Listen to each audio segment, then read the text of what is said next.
And we should be live. Oh, my light's just fallen. Doubly production quality. God damn. Cool, I'm live. Yo, I'm live. Yeah, I did. Yeah, right? Cool, let's see. You guys are gonna have to type in chat like once you see this. That way I know you can actually hear me.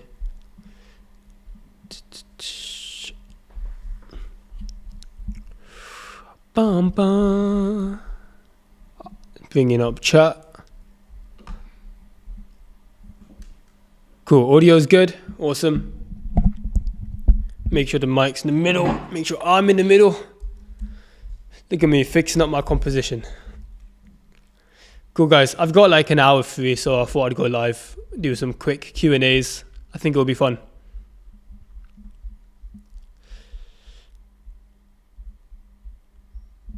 I've put on the lowest latency, so that should mean that as you guys type, I should be able to see it literally as soon as possible. So the quality will be sacrificed a tiny bit, but it means that there's going to be a bit more interaction with chat, which will be nice. Cool, I've got chat popped out.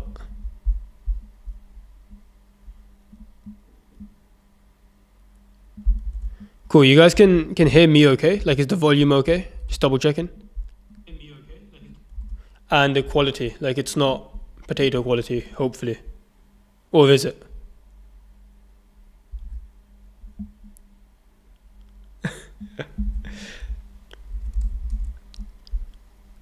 Cool, okay. What we'll do, guys, we'll do a quick Q&A. I've got maybe an hour or so, probably less. And I've got food coming on the way as well. So feel free to ask questions in chat, type questions in chat, anything about editing. For context, I've worked with some of the largest YouTubers in the world. Right now, I have a coaching program where we get editors to 5 to 10K a month. We're really fucking good at what we do. So yeah, basically all I do is I help video editors make more money. So if you're watching this and you are a video editor, ask your questions in. I will help you out. Do not spam your questions, otherwise you will get muted / banned. I don't want to have to deal with that. No one does, so don't spam your questions. Cool. Bro, okay, and please type your questions out properly. Like, if it's in super broken English, I'm not going to understand it. The thing is, I'm not expecting you to spend a whole 5 minutes writing your question out, but all I ask is have it in coherent English, where if you read your own question, it actually makes sense. It can be brief, that's fine, but it just needs to be written out where it makes sense. Cool. Feel free. Ask your questions now. I will go through them. If I don't answer your question, ask it again, but don't spam it. So if you notice I'm answering a question, just wait until I've finished. You can ask it again. And yeah, because this isn't like a private Q&A call, obviously, I'm not going to be able to literally like get your question every time. You might have to ask it a few times. I apologize. It's not a private call. Cool. How many messages do you send to get a client? It depends completely on your metrics. So you look at your reply rate, which is when you send a certain number of messages, how many people reply. Then you have a pitch rate, which is how many people do you get to the point in the conversation where you actually get to your price. And lastly, your close rate. What percentage of people that you give your price to actually say yes? When you multiply those three all together, you get your overall close rate. Meaning how many people actually hire you every 100 DMs. So if you have a close rate of 2%, you send 100 DMs, you close 2 people. From the outreach system that we run within the editing layer, we found people get between like a 2.5, 3.5% close rate, meaning you get between 2 and 4 clients when you use our outreach process. Now, your numbers may vary. What I recommend, get the outreach tracker so at least you know your metrics. That way, when you find a method that works, you can double down. And if something's not working, you can fix that specific part. So if you're using a functioning client system, you'll get anywhere from like 1 to 4 people that you're actually getting hired by, meaning actually paid into your account every 100 messages. Is it lagging, boys?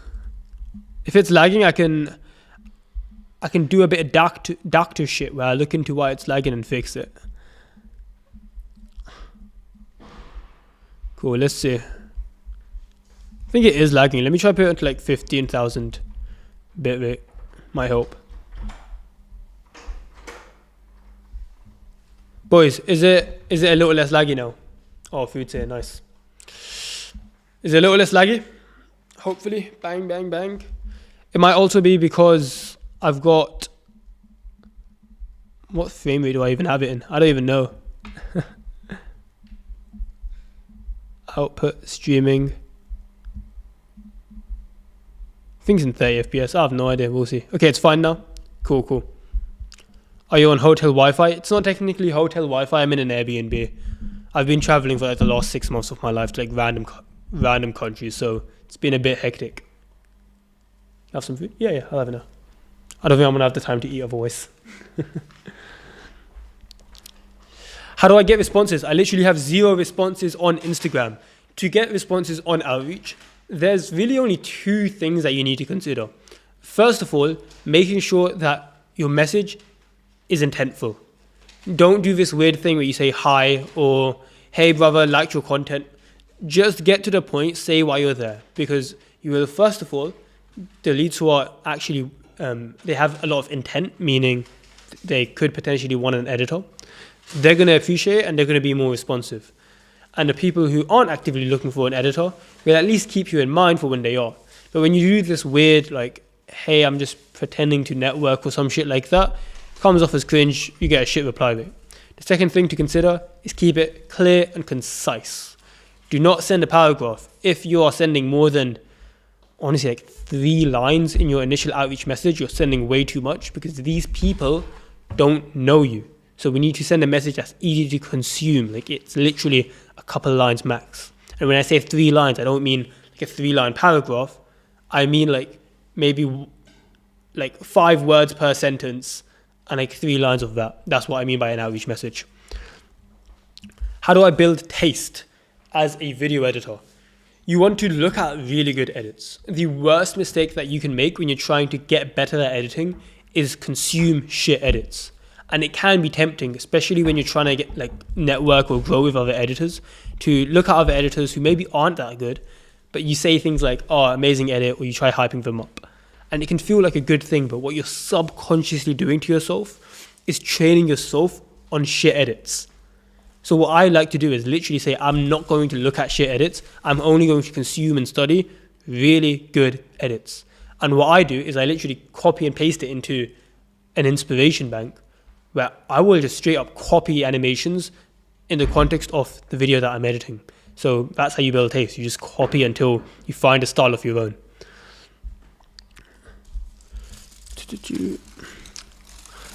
Best audio level filter on PR.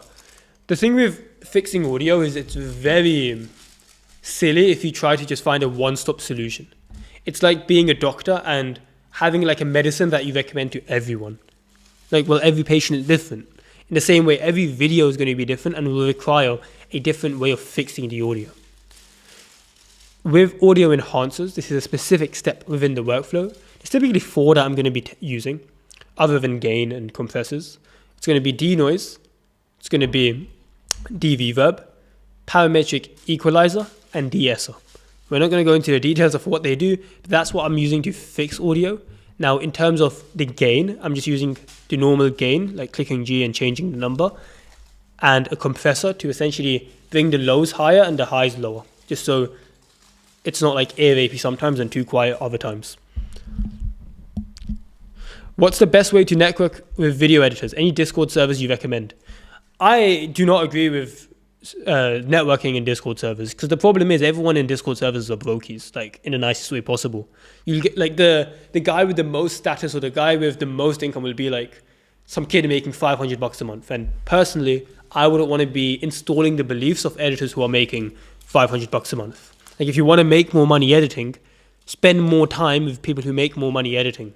Like if you spend all your days around people who are depressed, guess what you're going to be? Depressed. If you spend all your time around people who are ambitious, guess what you're going to become more of?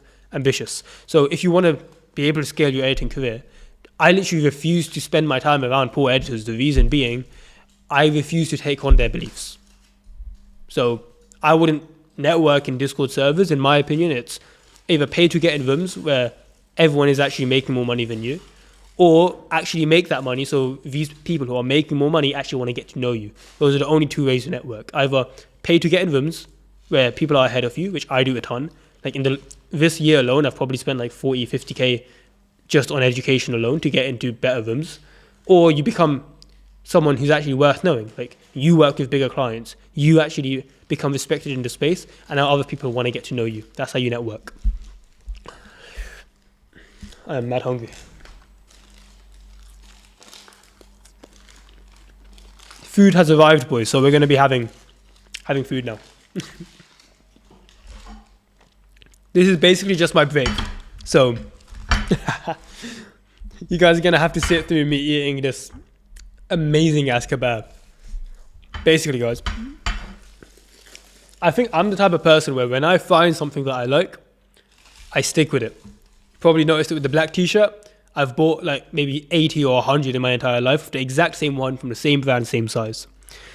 I'm in Morocco right now, and we found this one kebab place, and we just loved it. And now every single time we're hungry at all, we'll get the exact same food. It feels, a lot of people would find it boring, but holy shit, makes life so much easier.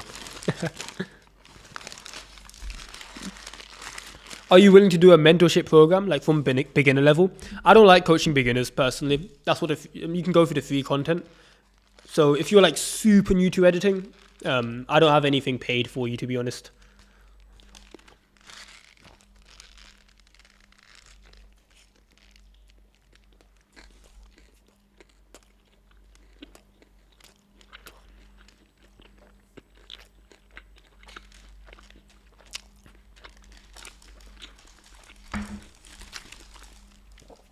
Why does YouTube lower my volume? It was at 0 dB clipping, but on YouTube, you can barely hear it.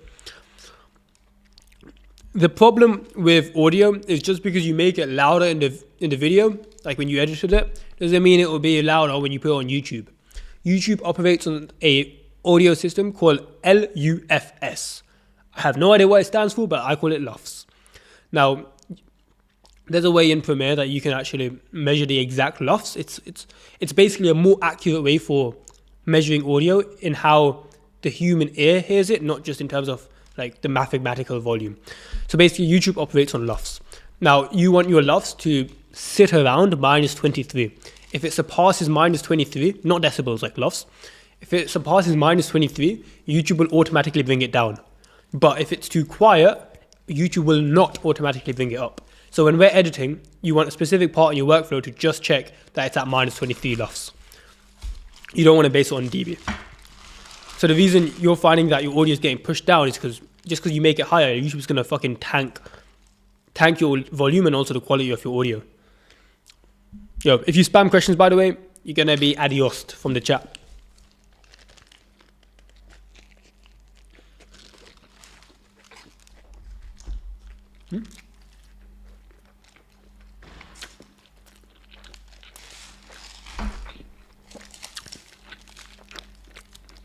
You got 2 kebabs. Very nice. The more the merrier.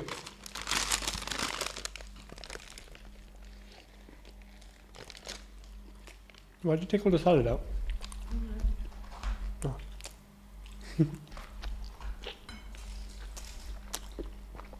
There's. I love it.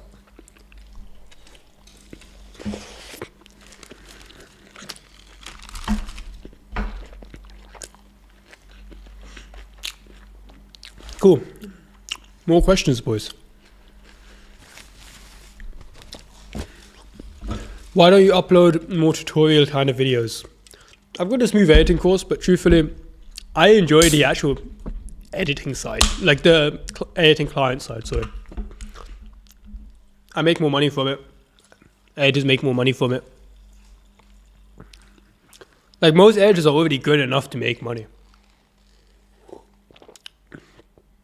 And there's enough content on how you edit. Oh, here's a cool tutorial. I personally don't want to add to the problem. Like I'll get less views. I know I can bang hundreds of thousands of views if I just make editing tutorial content. It's not what's going to make you more money. And it's not what makes our students more money, so I don't make them.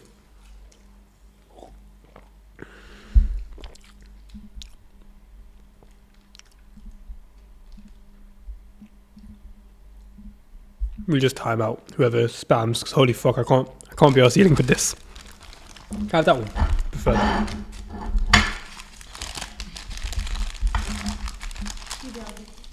Thanks.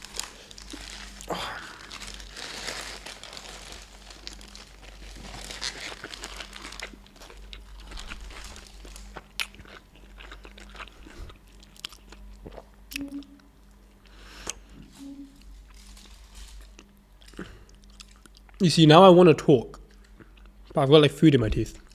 I don't want to get clipped like fucking, like someone zooming into my teeth.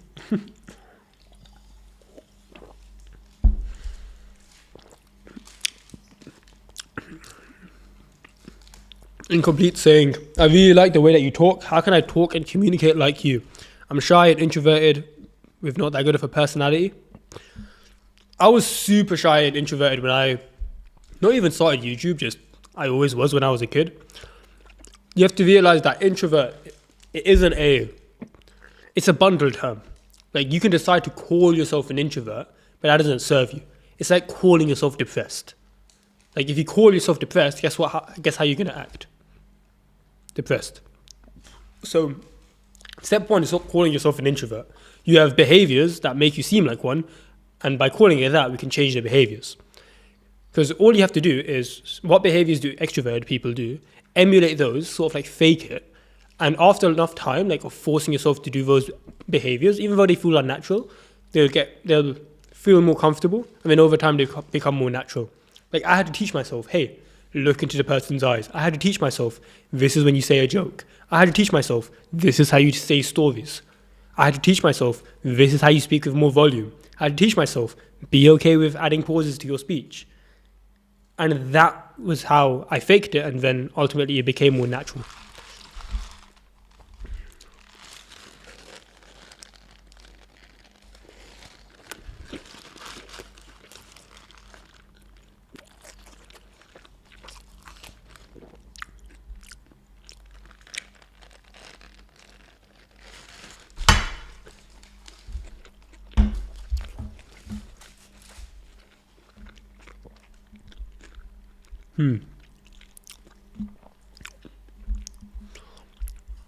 Someone asked a good question here. Let me see it.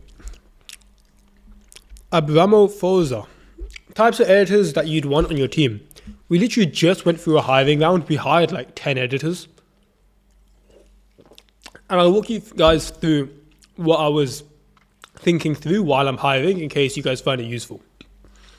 So the way we hire is we have a Google form, editors apply. From there we DM them and we go into a paid trial. Now when we say paid trial or like trial, it's not like your typical, hey, we'll do 1 minute or hey, we'll do 5 minutes or whatever. A paid trial in my company is just, we'll give you a full video, treat it like a normal video, but we're just going to be harsh as fuck. That's what a paid trial is in our eyes. Now, 90% of the editors that applied didn't get through to the next stage purely because their work was shit. So, yeah. So we went from about 500 applications, which we had within a day, to about 50, because 450 of them, their work was just absolute shit. Now, from that 50, you'd be surprised, but 10 of them, they didn't put their contact details correctly. We asked for their phone number, they literally typed it in wrong. Like, it wasn't a valid phone number. Or their email was completely wrong. Like, they gave an invalid piece of contact information. Like, the bar's in hell. 3 of them, their portfolio didn't work or the link was broken. And then from the remaining about 40, we grouped them into maybes and yeses. Yes would be, I want to reach out to them and actually do a trial. Maybe is like, hey, if these guys don't work out, I might reach out. So on the yeses, we had about 15. So that is about 15 editors that I want to actually pay. So the way I hire, instead of hiring one at a time, I'll hire like 10, 15 editors for the same video. I'll pay them all for them, and then I'll just continue working with the ones that don't fuck the relationship up. So I ended up paying about I think we paid about 8 or 10, something like that. Um, the reason it only became 8 or 10 is 7 of them didn't end up replying or took like a whole day to reply. So we ended up just not doing it with them. One of them, like it just seemed unprofessional. The other one, he said we were trying to sort out payment, and then he ended up complaining that Stripe takes 14 days to pay out. And the reason that he needs me to pay through PayPal is because he wants to buy a keyboard. So that's why he should pay. And it was just like, dude, holy fuck, this is so unprofessional. I don't even mind paying you through PayPal. In fact, we oftentimes do. It is just stupid. The other guy, there were 2 guys who struggled with downloading the footage. One of them figured it out. He's still working on it. The other one, he recommended that we should screen record the footage and he'll use that to edit. So yeah, we instantly dropped him. Yeah, so right now, like there's I think 6 editors working through the footage. 2 of them have already given the video in. No, 2 of them have given the video in. One of them has technically given it in, but the link that he sent isn't working. So basically there's 2 of them out of 500 that are actually decent to work with. This is what I mean by editing is not saturated. It's not hard to make money as an editor. You just have to be not fucking brain dead and you'll be fine. Because most editors that you're competing with are one of those 498 editors who I'm the type of person where I want to throw money at you. Like I don't ask that many questions. I like for the editors that I paid them within 15 seconds of them asking. Like they'll give me their details, I'll fucking pay it while I'm on the call. I want to throw money at you. I don't even have any objections of like how long is the video gonna take. I don't have any objections, I just pay you. And how do you fuck it up that hard? So it's like your competition is non-existent, I'm telling you. So that's sort of what we're looking at when we're hiring. But our hiring process at least.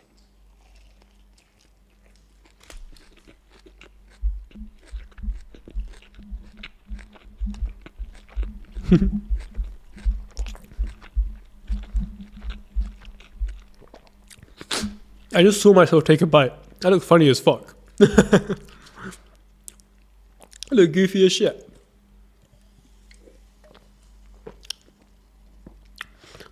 I don't mind you guys asking questions multiple times. If you spam it, I'm just going to ignore you, and then when I get pissed off enough, I'm just going to ban you. So I'd rather you not.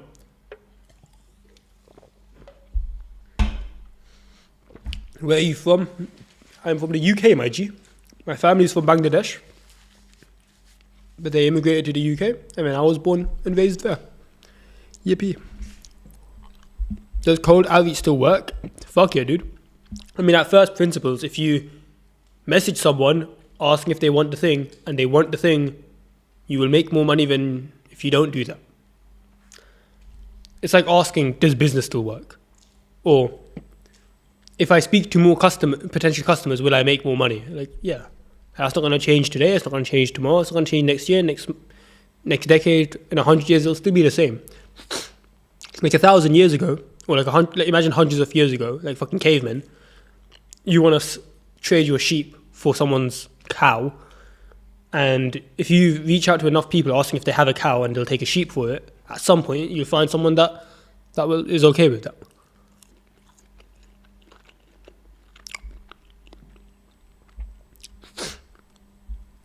I've been working with the same client for over a year. I went from barely 1k a month to a contract for 2.25k a month for the last 4 months. I really want to grow, but I don't want to leave him any advice. If you're trying to grow with one client, you're doing it completely wrong. Like to go from barely 1k a month to a measly 2.25k a month over a whole year, and you should look at that amount of growth and be like, holy fuck, like that's the level of growth you can expect to see in like a week of actually trying and getting one more client. So realize that the way you've been operating fundamentally isn't getting you the results you want. If you rely on one client, first of all, your income's capped. But second of all, you've got all your eggs in one basket, meaning if this guy leaves, you're fucked. You need to get in the constant habit of getting new clients on board. Someone's spamming. I'm just going to hide them completely from the channel. I didn't even time out. They're just fully off the channel now. Love that for you, man. Okay. Like fundamentally, you need to get in the habit of constantly getting new clients, because that's the only way you're going to be able to get more shots on goal, be able to charge higher prices, and deal with that natural entropy, that natural churn, that natural thing where just clients leave you. It's normal. But you need a way of filling in the pipe. So that's why we need to keep getting new clients in, and ultimately that's going to allow you to charge more for new clients, give you the confidence to charge more for your current client, and that's going to mean you make a lot more fucking growth than an extra 1k a month over a year, dude. Like, we've seen people going from like 0 to 2k honestly in like 8 days, like a week. Like from 0, like never had a client before, to 2k in a week. You just gotta get better at getting clients.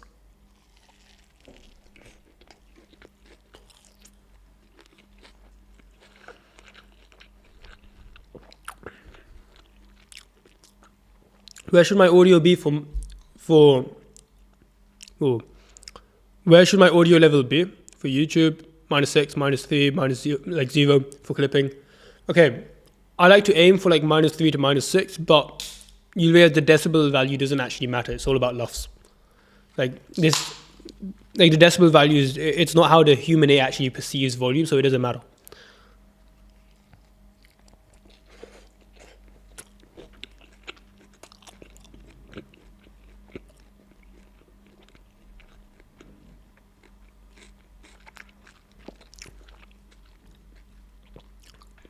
Let me finish this kebab. Fuck, you went down the wrong pipe. Nah, it's cool, I got it.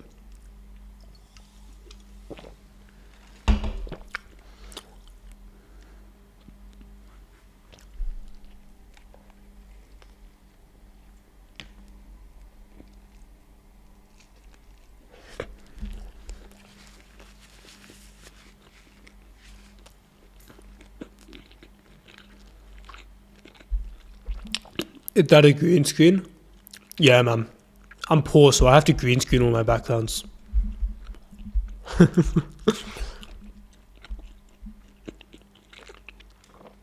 Everything you're seeing here is fake, man. I can't even afford an Airbnb.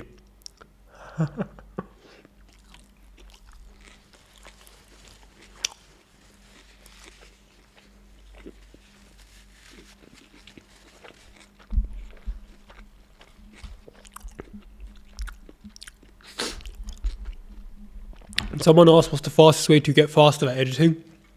Unironically, work for me. I'll give you like literally all my workflows and shit.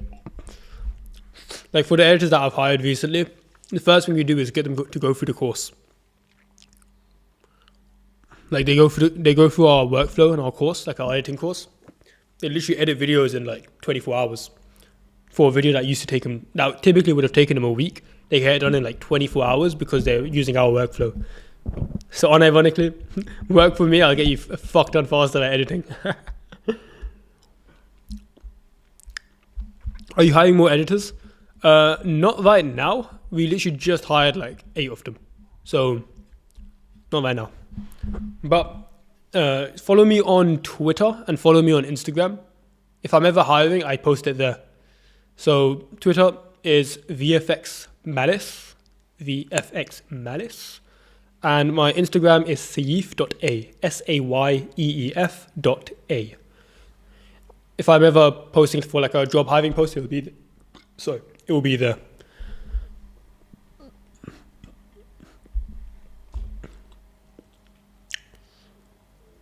Are you from Bangladesh?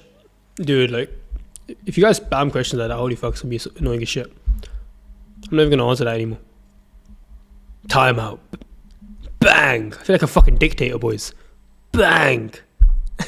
What do you do to spammers, boys? Bang! That's what we do to them.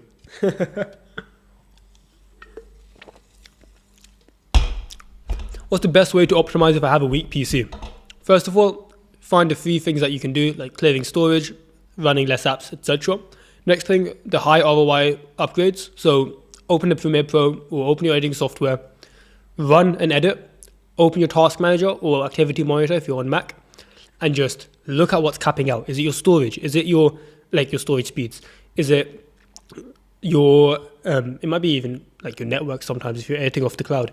Is it your CPU? Is it your GPU? Is it your RAM? Is it the RAM speed? Is it the RAM just like raw number of gigabytes, etc. Like find out what the constraint is, what's capping out first, and then go upgrade that one thing.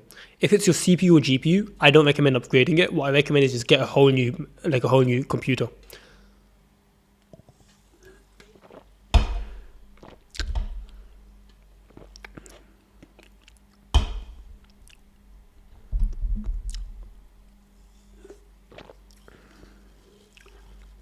Could you give some pointers on improving reply rate on cold leads? Yeah. Intent, concise. Just tell them clearly why you're there. Be concise and give all the information you need in as few words as possible. What are those few words? You want to show your actual work. You want to show that it's personalized, and you want to show social proof, meaning, hey, I've done this for other people. If you haven't done it for other people, you just find the closest approximation to what you've done that's similar to what they want. For example, let's say you're reaching out to Mr. Beast. You probably haven't done videos for Mr. Beast or a super similar channel. Maybe you have, in that case, send that. But if you haven't got that, you send the next closest thing that you have to that. If you haven't got that, you send the next closest thing to that. Next closest thing, until you find a way that your work can be almost like tracked in some way to what Mr. Beast wants, and then you use that as the proof.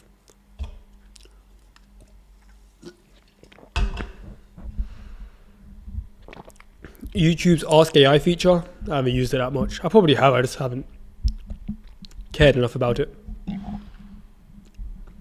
What modules are inside the editing layer? Is there any insight of it? You know what, we're launching something soon. Like, right now, the layer's application only. We're thinking of bringing something out soon. In terms of what modules are there, very simply, it's like, for the actual editing side, you've got the client side, and then you have the workflow side.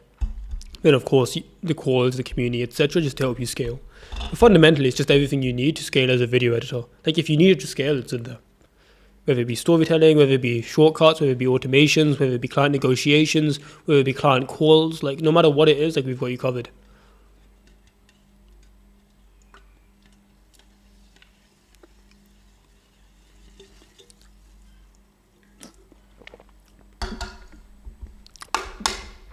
Someone asked why did I time them out?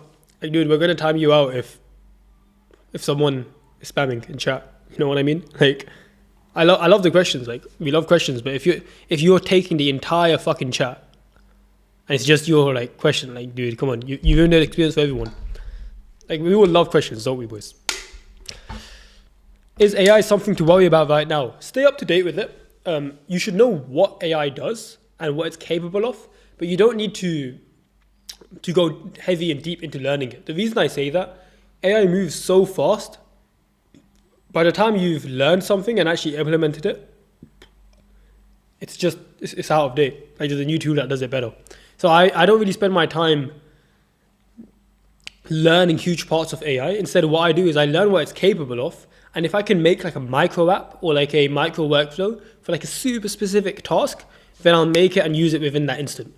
But I'm very rarely like building out huge workflows for AI. There's one huge workflow I have for AI. We created a clips channel. It's called like, if you search editing layer clips or like editing layer Sayeef clips, something like that, it'll come up.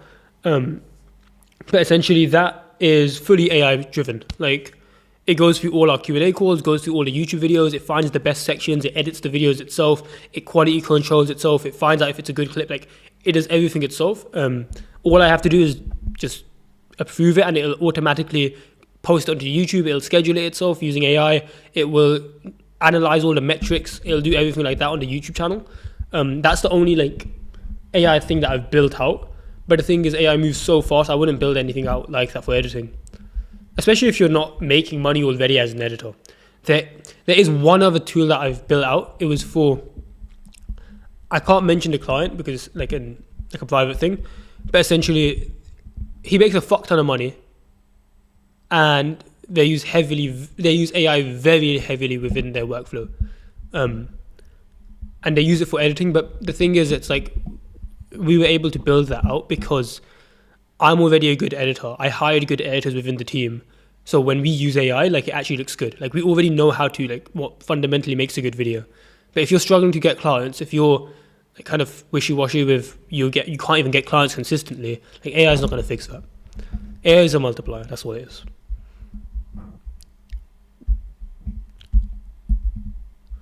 Ba-ba-ba. Can you explain your workflow? There's a video coming out soon on that. That's literally the footage that we gave to the editors that we hired.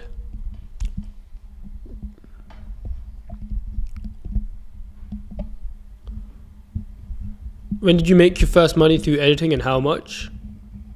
I made $2.50 at, I think I was 16 or 17. It was February 2021. I was born January 2005, so you can figure out how old I was. But yeah, it was a $5 client project. We did pay half up front and half after, but midway in the project he was like, yo, I don't want it anymore, but I'd already finished the whole video, so I never got paid for the second half.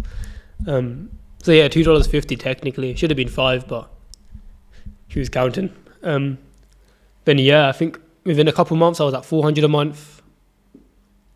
And I actually don't remember the timeline. I think within a year I was already working with like big YouTubers. And then before the second year finished, so it was 1 year and 11 months, I had my first 10K month. So February 2021 was my first ever payment. December 2022 was my first ever 10K month. And like literally everything's documented on my Twitter. If you guys ever want to like question whether I'm legit or whatever, just go onto my Twitter and scroll down. I have every single post from when I first became an editor. Like the first post on my Twitter is like, I'm now an editor. And I posted like every single video, every single client project, like you guys can see that shit. Within 2 years, hit 10K a month. Honestly, I see editors hitting it even earlier now. Like, yeah, like I wish there were people making content like this where it's like, hey, you can actually make money from editing. Hey, you don't have to be a brokey, like fucking charging $100 a video. Like you can actually charge more by doing XYZ. I wish that shit existed before.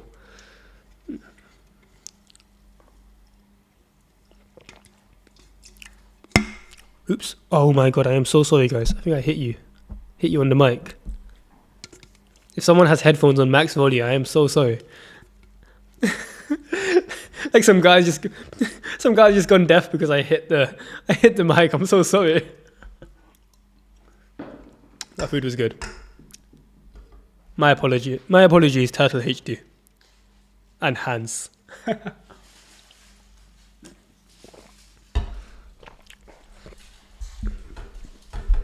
How many months did it take to learn editing?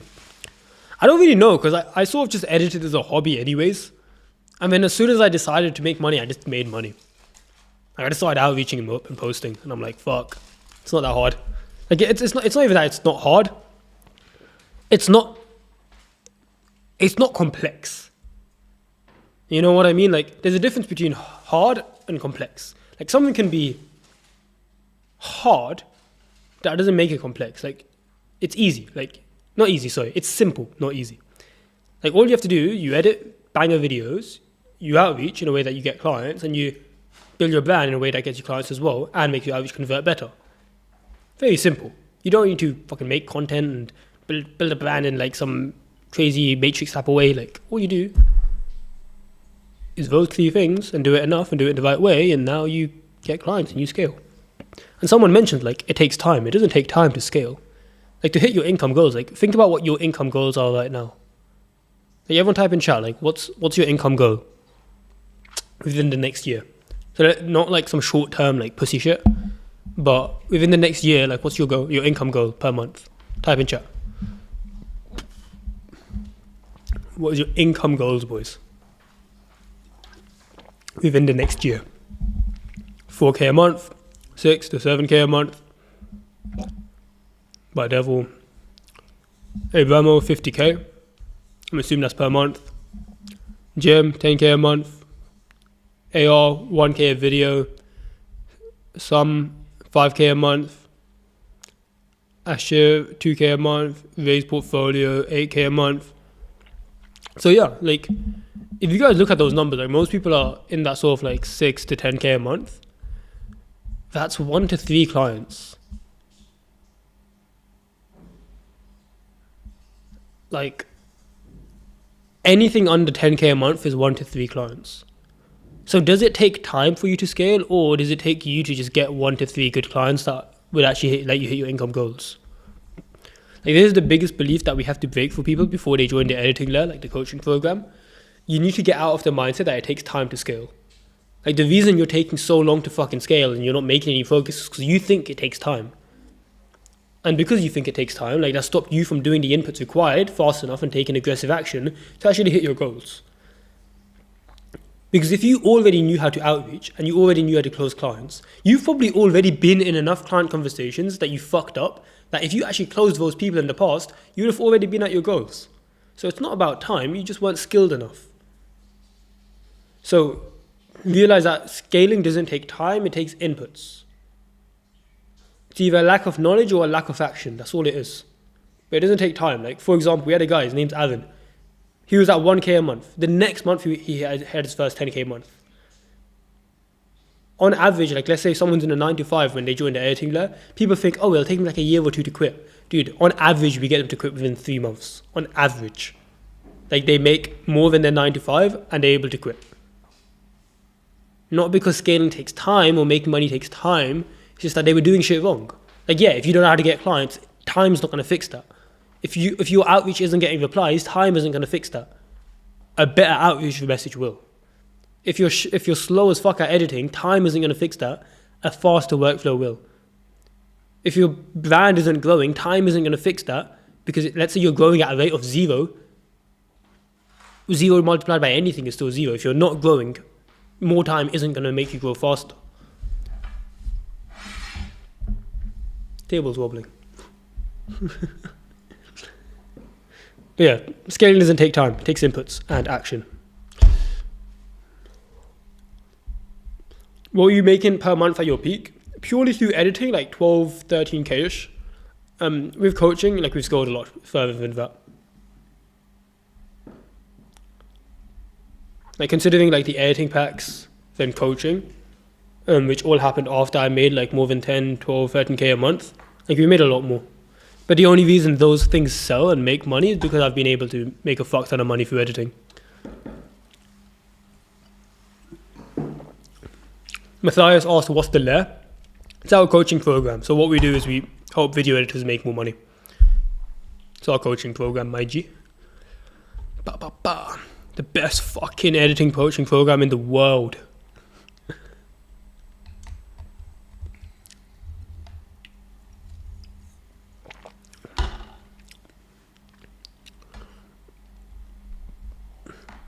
Quick question. If I have a lead and the work is primarily just adding text or adding small visuals or small value to a 100,000 subscriber channel, is it fair to ask 300 per video produced? The visuals don't have as much of a impact on how much you can charge as much as your ability to sell and your brand. For example, like, you're saying 300 per video. I was on a Q&A call today. Not a Q&A call, sorry. Editing feedback call. That's what we do in the layer on Thursdays. And towards the end of the editing feedback calls, where we review people's edits, if they have any questions, we answer them. There's a guy, his name's Bez. He goes by Guest to VFX online. He told me, like, dude, I've got 3 clients, and he had a question to do with that. I've got 3 clients. One of them is like a big channel. The other's a big channel. The other one's like some tiny Minecraft channel with 40 subscribers. And I asked him how much they're paying. One was paying like 300 something, the other 300 something. And the smallest one was paying $400 per video. Bear in mind, this is a 40 subscriber channel in Minecraft. A 40 subscriber Minecraft channel paying 400 a video. Now, I've seen even bigger than that. I've seen them pay up to like 1.5, 2K a video. So like, you're asking, oh, is it okay to charge this much for this video? Doesn't matter, like, truthfully. Boys, can you actually not hear me? Or is Gunn chatting shit to us? Boys, he's saying no audio. Valid or liar? If he says liar, we're banning him. We're getting him out. Boys, you can hear we're hitting the ban hammer. He's a liar? Type liar in chat if we get rid of him. The council has spoken. You're in a timeout for 30 minutes, man. Boys, we don't deal with liars. We don't deal with liars. Because a man who can lie about my audio being wrong or our audio being wrong is a man who will lie about hitting a deadline. Is a man who will lie about getting a project done on time. Is a man who will lie about being able to edit in the style that client wants. We don't deal with liars, boys.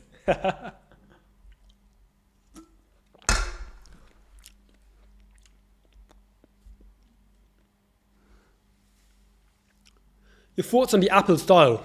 If a client wants it, you edit in it. Simple. Like, I wouldn't learn it just for the fucking sake of it. Because what happens then is you become one of those editors who are really good at editing, but you're not getting any clients. And I've seen it so many times. We had a guy in the coaching program, his name's Mavin. Genuinely one of the best fucking editors I've ever seen in the Apple style. He joins the program, he's making like a measly 1K a month for something like that. So I'm like, dude, like, you're one of the best editors I've seen. You're way better than me. You're only making 1K a month. We got him to run the outreach process that we have. We fixed up his preview process, like how he's posting and his personal brand. He's already getting way bigger clients. The thing is, like, oh, should I learn the Apple style? If a client wants it, fucking do it. But ultimately, it's whatever the client wants.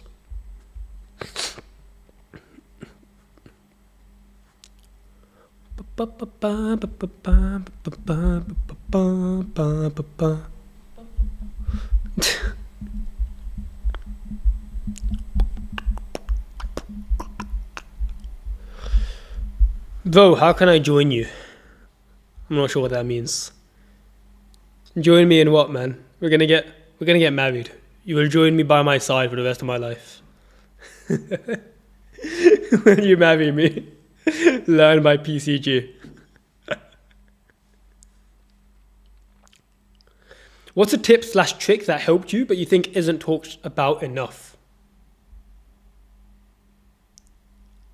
I call it shave the head, grow the tail.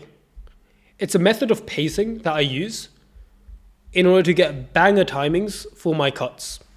What you'll realize is most editors think they have good pacing, but what they've really done is they've just cut the video really fast. But pacing isn't how slow or fast something is, because if something's always fast, there's nothing that's fast. If something's always slow, there's nothing that's slow. Pacing is your ability to go from fast sections to slow sections, and that difference is what we call pacing. Now, how do you actually add these timings back, and how do you think about how much timing you add? Whenever we cut a clip, I need to see, is this on the left side or the right side for your guys' screen? Wait, let me see this. I think this is the left side for you guys, right? I'm assuming it is.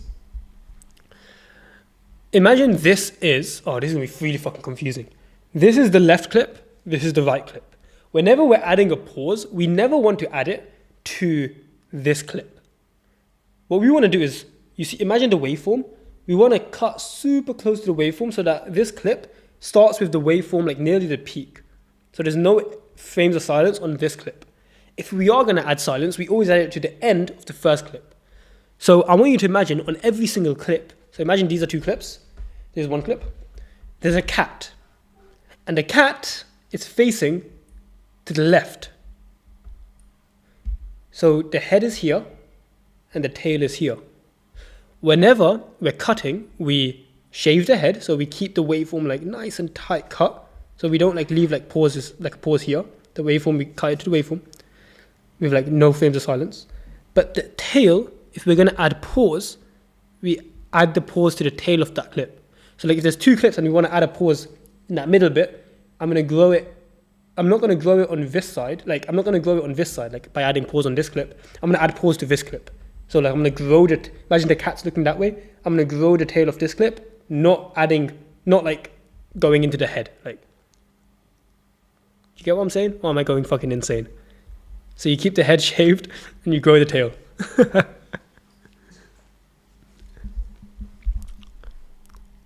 But yeah, that is the sort of thing that I wish a lot more editors knew. Shave the head, grow the tail. Cool. I feel like there's going to be like the editors who get it will get it. The editors who don't, like, are too new for this, where they're kind of like learning the simple effects and stuff, they won't get that.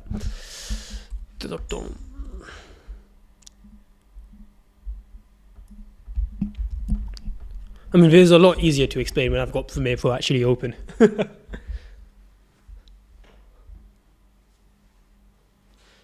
Nah, not JNL cuts. This is like before JNL cuts. You have to do this before JNL. Otherwise, your JNL cuts will look like shit if you don't get this pacing right first. There's some old YouTube video I've explained this concept. Like we show it in the coaching program in a lot more detail, like the shave the head, grow the tail concept. There's a random YouTube video that includes it as well. It's like a really old video, to be honest.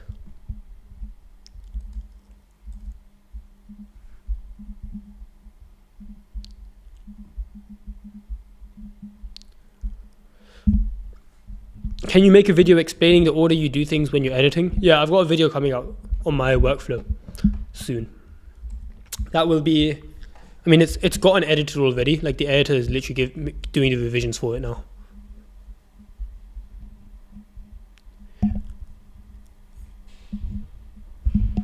Cool, boys. I've got about a few minutes left. You know, we're gonna wrap up now. Cool, boys. I appreciate you all coming. Like the stream, please, to feed my validation hungry ego. Nah, jokes aside, if you watch shit like this, like you like editing stuff, it'll just recommend my content more, and like other people's editing content. Basically, it'll just make your YouTube home screen more like the stuff you want. So if you interact with this post, it'll basically just do that. I don't make any more money by you liking this. Like realistically, like it, dislike it. The funny thing is, if you dislike it, it does the same thing for the algorithm as liking it. But I'd prefer if you liked it, because I don't like seeing the dislikes. But yeah, like the stream, it'll basically tell YouTube that you want to see more editing shit like this. And yeah, I will see you boys later. Adios.